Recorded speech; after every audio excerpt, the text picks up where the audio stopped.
Would you know, very much like Montego Bay, perhaps? Yes, it is. It is sunny and the view is awesome. So yes, feels a little much like home. So just tell us about your upbringing. A small village, a large place?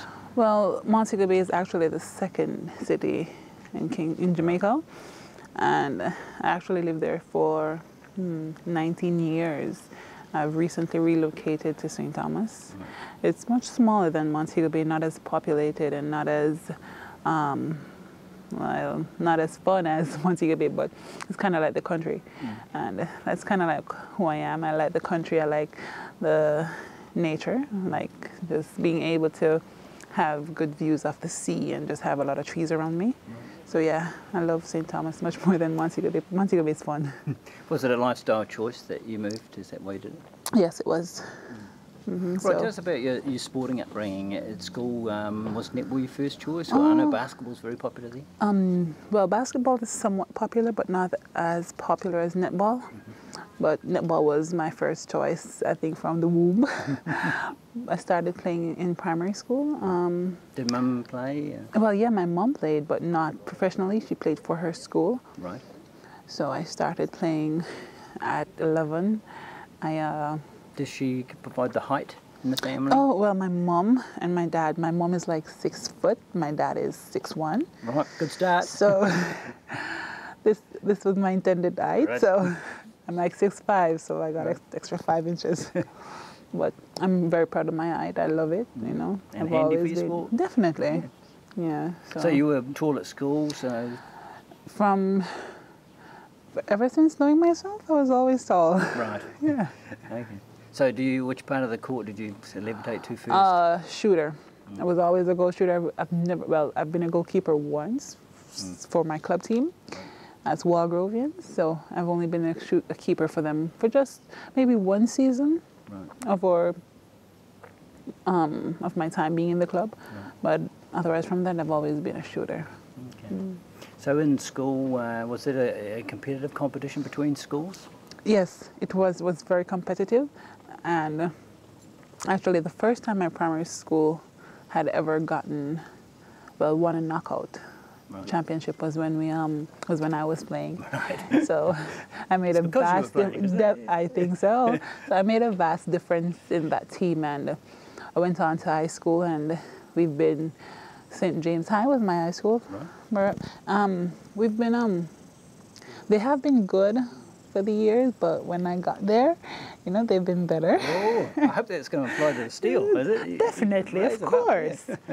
You know, so yeah, netball for me, I've been playing netball almost my entire life. So it's just my passion, it's my love, it's my joy. Right. You know, it's me. So when you left school, you joined a club? Is that how it Well, works? yes. When I left school, my first club, which is in Montego Bay, was Pacesetters. Right. And that was my first club. They're the one that helped me to develop my skills, and they're the one who also helped me to do my my recruiting for the national team. Right. So after that club, I moved on to Walgrove. Walgrove is based in Kingston. Right. Yeah, so I'm currently with that club team, and that's one of the best clubs in Jamaica. Okay. Yeah, so. Just talk about the structure of competition structure in Jamaica. Do you have like a Premier League or a competition? Well, yeah, we have they're called, the league that I play for is Super League. Right. Right, but you have 2 leagues under. You have a B League and a C League under. And how many teams in Super League? Currently, I think it's about 7 teams in Super League. Right.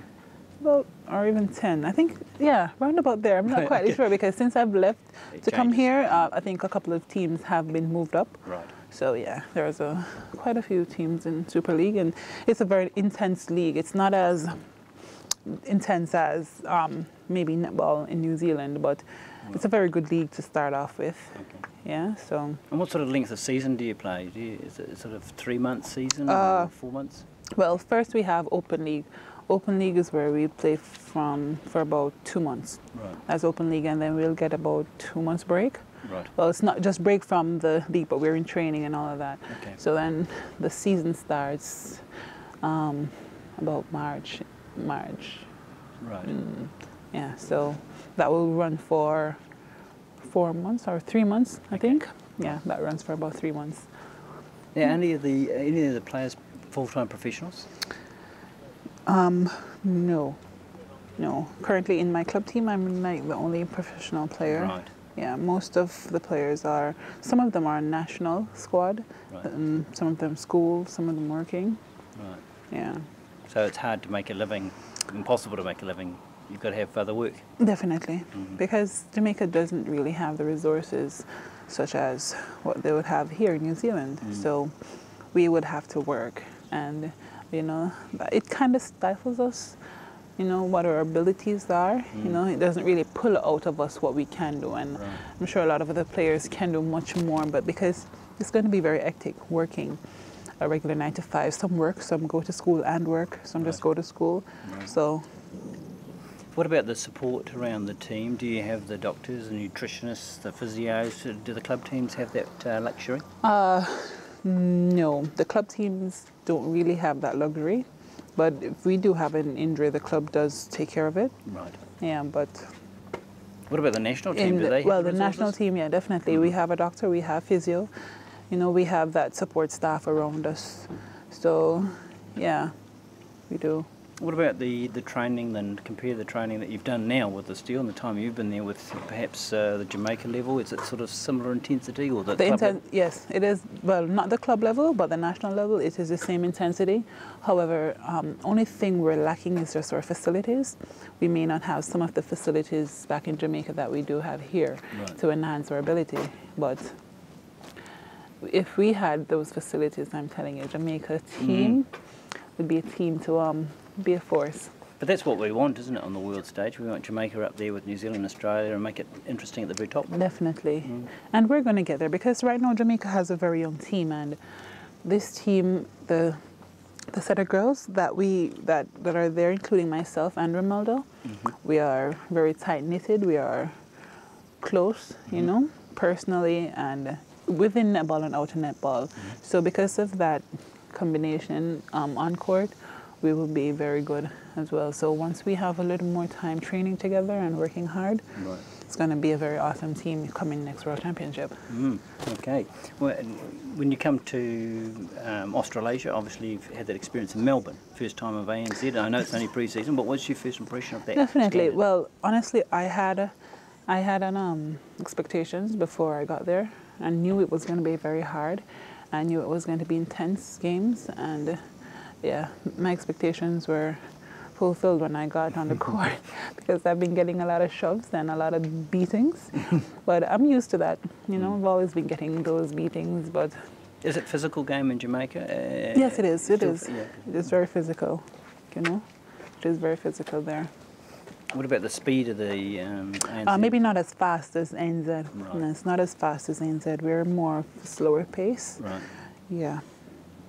What about the physical preparation? Are you at the right fitness level, do you think, for this?